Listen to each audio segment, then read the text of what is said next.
ஹாலிடேஸ்னாலே அது நம்ம ஜிடி ஹாலிடேஸ் தான். GT Holidays, South India's #1 travel brand. 2026 சட்டப்பேரவை தேர்தல்ல விஐபி தொகுதி லிஸ்ட்ல இடம் பிடிச்சிருக்க அமைச்சர் ராஜ கண்ணப்பனின் முதுகுளத்தூர் சட்டப்பேரவை தொகுதி தொடர்பா விரிவா பார்க்கலாம். மக்களே, உங்க தொகுதி பத்தி கொஞ்சம் தெரிஞ்சுக்கோங்க.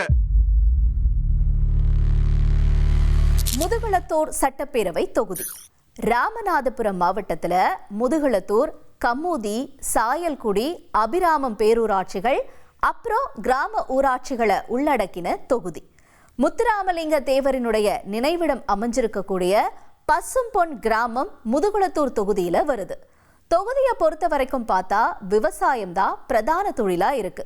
வானம் பார்த்த பூமியில கரிமூட்டம் போடுறதோ மக்களுடைய வாழ்வாதாரமா இருக்கு. 2025 டிசம்பர் 19 SIR நிலவரப்படி பார்த்தா தொகுதியில 1,44,034 ஆண் வாக்காளர்களும் 1,44,626 பெண் வாக்காளர்களும் 3 பாலின வாக்காளர்கள்னு மொத்தமா 2,88,663 வாக்காளர்கள் இருக்காங்க. தொகுதி வரலாற்றுல இதுவரைக்கும் நடந்த தேர்தல்ல அதிகபட்சமா காங்கிரஸ் தான் 4 முறை வெற்றி பெற்றிருக்கு. திமுக 3 முறையும், ஃபார்வர்ட் பிளாக் 3 முறையும், அதிமுக 2 முறையும், சுதந்திர கட்சி மற்றும் தமாக தலா 1 முறையும் வெற்றியை வசமாக்கி இருக்காங்க. சுயேட்சையும் 1 முறை வெற்றி பெற்றிருக்காரு. 2021 தேர்தல்ல முதுகுளத்தூர் தொகுதியில அதிமுக சார்பில் கீர்த்திகா முனியசாமியும் திமுக சார்பில் ராஜ கண்ணப்பனும் களமிறங்கி இருந்தாங்க. தேர்தல் வாக்கு எண்ணிக்கைன்னு பார்த்தா 1,01,901 வாக்குகளை பெற்ற ராஜ கண்ணப்பன் வெற்றியை வசமாக்கியிருந்தார். கீர்த்திகா முனியசாமி 81,180 வாக்குகளை பெற்றிருந்தாங்க. 20,721 வாக்குகள் வித்தியாசத்துல கீர்த்திகா முனியசாமியை தோற்கடிச்சாரு ராஜ கண்ணப்பன். தொகுதியில டிடிவி தினகரனுடைய அமமுக வேட்பாளர் முருகன் 19,699 வாக்குகளையும் பிரிச்சிருந்தார். தொகுதியில சிட்டிங் எம்எல்ஏவா இருக்கிற ராஜ கண்ணப்பன் முதலமைச்சர் மு க ஸ்டாலின் அமைச்சரவையில வனத்துறை அமைச்சரா இருக்காரு. கடந்த முறை தொகுதியில அமமுக கணிசமான வாக்குகளை பிரிச்சிருந்துச்சு. இப்ப அமமுக என்டிஏ கூட்டணியில இணைஞ்சிருக்க நிலையில தொகுதியில போட்டி எப்படி இருக்க போகுதுன்ற எதிர்பார்ப்பு கொஞ்சம் அதிகமா தான் இருக்கு. ராமநாதபுரம் மாவட்டம் முதுகுளத்தூர் சட்டமன்ற தொகுதி மக்களினுடைய நீண்டகால தேவைகள் மற்றும் எதிர்பார்ப்புகள் குறித்து நீங்கள் செய்வீர்களா, என் தொகுதி என் தேவை நிகழ்ச்சியில் அப்பகுதியினர் தெரிவித்த கருத்துக்களை பார்க்கலாம்.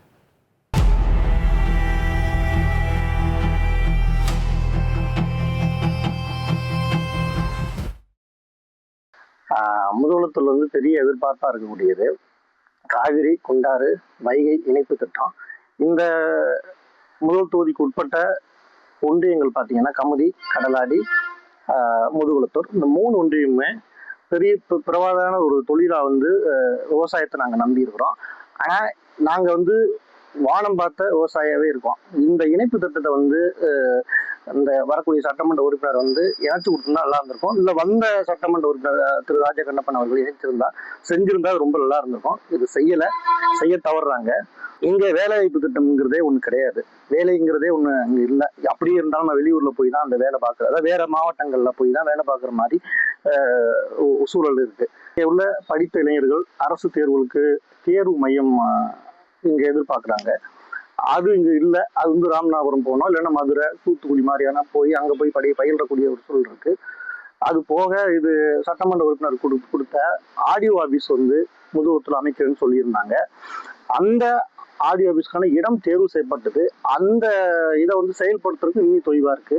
இங்க முதுகுளத்தூர்ல பரமக்குடியிலிருந்து கடலாடி போகக்கூடிய ஒரு புறவழி சாலை அமைச்சாங்க. இது போக்குவரத்து நெருக்கடியை சரி செய்யறதுக்காண்டி.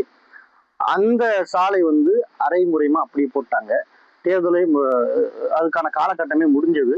திருப்பி எப்படி செய்ய போறாங்கன்னு தெரியல. இந்த மக்கள் இப்போ முதுகுளத்தூர் சட்டமன்ற தொகுதிக்கு உட்பட்ட கடலாடி, கமுதி, முதுகுளத்தூர் 3 முதுகுளத்தூர் சட்டமன்ற தொகுதி உட்டடிக்கிறதாக சட்டமன்ற தொகுதியில பெரும்பாலான மக்கள் விவசாயத்தை நம்பிட்டே இருக்காங்க. விவசாயத்தை நம்பி இருக்கும்போது மக்களுக்கு போதுமான மழைகள் இல்லை. செடிகள், பயிர்கள்லாம் இந்த வருஷம் விவசாயங்கள்லாம் ரொம்ப பாதிக்கப்பட்டது. அதனால மலட்டாறு, வைகை ஆறு, பரளை ஆறு, கிருதுமால் நதி, இந்த ஒரு நதிகளை ஃபுல்லாமே இணைச்சு எங்களுக்கு வந்து தூர் வராம கிடக்கு, போதுமான வசதிகள் கிடையாது, தூர் வரல, எல்லாமே வந்து அப்படியே இதா காட்டு கருவல் சீமை கருவல் மரங்கள்லாம் நிறைஞ்சு அப்படியே இதா இருக்கு, புதுருமா இருக்கு. இந்த சீமை கருவல்லாம் எங்களுக்கு அகற்றி தூர்வாரி கொடுக்கணும். ஏன்னா வந்து நம்ம மாவட்டம், இந்த ராமநாதபுரம் மாவட்டம், இந்த முதுகுத்தூர் மக்கள்லாம் விவசாயத்தை நம்பிதான் பெரும்பாலும் மக்கள், அடித்தடுத்த மக்கள் எல்லாமே வாழ்ந்துகிட்டு இருக்காங்க. அதனால ரொம்ப இந்த இது எங்களுக்கு வந்து இந்த வருஷம் போதுமான விளைச்சல் இல்லாம மக்கள் எல்லாம் பெரிய அவதிப்பட்டிருக்காங்க. எங்கள் மாதிரி இந்த ஆர்மியில மிலிட்ரி எல்லாத்துக்கும் நாங்க ஓடுறது கொள்றது விளையாட்டு அரங்கம் வந்து அமைச்சு கொடுத்தா நல்லா இருக்கும். அதே மாதிரி நாங்க லைசன்ஸ் பைக்குக்கு வண்டி எல்லாத்துக்கும் எடுக்கணும்னா அது நாங்க பரமக்குடி தான் போக வேண்டியதா இருக்கு. முதுகுத்தூர்ல பக்கத்துல இருந்துச்சுன்னா நாங்க ஈஸியா போய் எடுத்துட்டு வந்துருவோம். எங்களுக்கு படிக்கிறதுக்கு போட்டித் தேர்வு தான் நான் ரொம்ப படிக்கணும்னு ஆசைப்பட்டுட்டு இருக்கேன். ஆனா அதுக்கு வந்து பக்கத்துல எதுவுமே அலுவலகம் இல்லை. இருந்துச்சுன்னா நான் போய் பக்கத்துல நல்லா படிச்சுட்டு கொண்டுட்டு, நாங்க விவசாயி தான் பண்ணிட்டு இருக்கோம். இதுவே அந்த இது பக்கத்துல இருந்துச்சுன்னா நாங்க படிப்போம் கொள்ளுவோம், ஏதாவது ஒரு போட்டித் தேர்வு பரீட்சை எழுதி அதில் நாங்கள் வேலை எங்களுக்கு கிடைக்கும். ஏதாவது ஒன்று சுற்றி பக்கத்தில் அந்த அளவுக்கு எதுவுமே இல்லை. இந்த தொகுதியில் வாழ்கின்ற மக்களுடைய நீண்ட நாள் கோரிக்கை என்னன்னா, மெயினாக வந்து குடித நீர் வந்து அடிக்கடி பற்றாக்குறையாக போயிடுது. காவிரி தண்ணி அப்போ வருது, வராமல் போயிடுது. அதனால மக்கள் வந்து ரொம்ப கஷ்டத்துக்கும் சிரமத்துக்கு உண்டாகிறாங்க. இது போக அந்த பெரிய கம்மாய்கள்லாம் வந்து தூர்வாரப்படாமல் கிடக்கு. ரொம்ப காலமாக வந்து தூர்வாரப்படாமல் கிடக்கு. அது தூர்வாரனா அதை வந்து விவசாயத்துக்கு பயன்படுத்திக்கலாம். அது தூர்வாரப்படாதனால விவசாயமும் பாதிப்புக்குள்ளாகி அது சரியாக கூட விளைச்சல் இல்லாமல் மக்கள் ரொம்ப ரொம்ப பெரிய கஷ்டத்துக்கு ஏற்படுத்துறாங்க. அதையும் தாண்டி பார்த்தீங்கன்னா இந்த மக்களுக்கு வந்து ஒரு இண்டஸ்ட்ரீஸே கிடையாது. இங்கே வந்து ஒரு தொழில் செய்யக்கூடிய நிறுவனங்கள் இங்கே கிடையாது. ஏன்னா விவசாயம் தான் 3 மாதம் விவசாயம் பண்ணுவாங்க. 3 மாதம் to 5-6 மாதத்துக்குள்ளே அந்த விவசாயத்தை முடிச்சுட்டு மீதி 6 மாத காலங்கள் வந்து வீட்டில் தான் இருக்காங்க. அவங்களுக்கு எந்த ஒரு வாழ்வாதாரமும் கிடைக்காது. அதனால வந்து ஒரு நல்ல இண்டஸ்ட்ரீஸ் மக்கள் பயன்பாட்டுக்குள்ளதாக மக்கள் பயன்படக்கூடிய அவங்க சம்பாதிக்கக்கூடிய அளவுக்கு ஒரு இண்டஸ்ட்ரீஸை உருவாக்கணும். முதல் தொகுதியில் சுத்தராகவே இண்டஸ்ட்ரீஸ் இல்லை.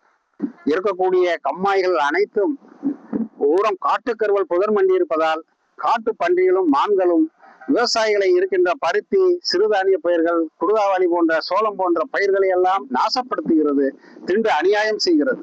அதனாலும் வருவாய் இழப்பு நிறைய ஏற்படுகிறது. எனவே இந்த காட்டு பன்றியை அழிப்பதற்கான ஏற்பாடுகளை நீங்கள் அரசு செய்ய வேண்டும், உடனடியாக செய்ய வேண்டும் என்பது ஒன்று. அதில் பாதிக்கப்பட்ட விவசாயிக்கு கொடுக்கக்கூடிய நிவாரணம் என்பது ஒரு கட்டுப்படியான நிவாரணம் இல்லை. ஒரு குறிப்பிட்ட தொகையை கொடுத்து இது இழப்பு ஏற்பட்ட விவசாயிகளுக்கு பகிர்ந்து கொடுங்கள் என்று சொல்லக்கூடிய ஒரு சூழல் இருக்கிறது. அது கூடாது. பயிர் வாரி, அந்த பயிரின் இழப்பு வாரி அந்த விவசாயிக்கு ஈடு செய்ய வேண்டும்.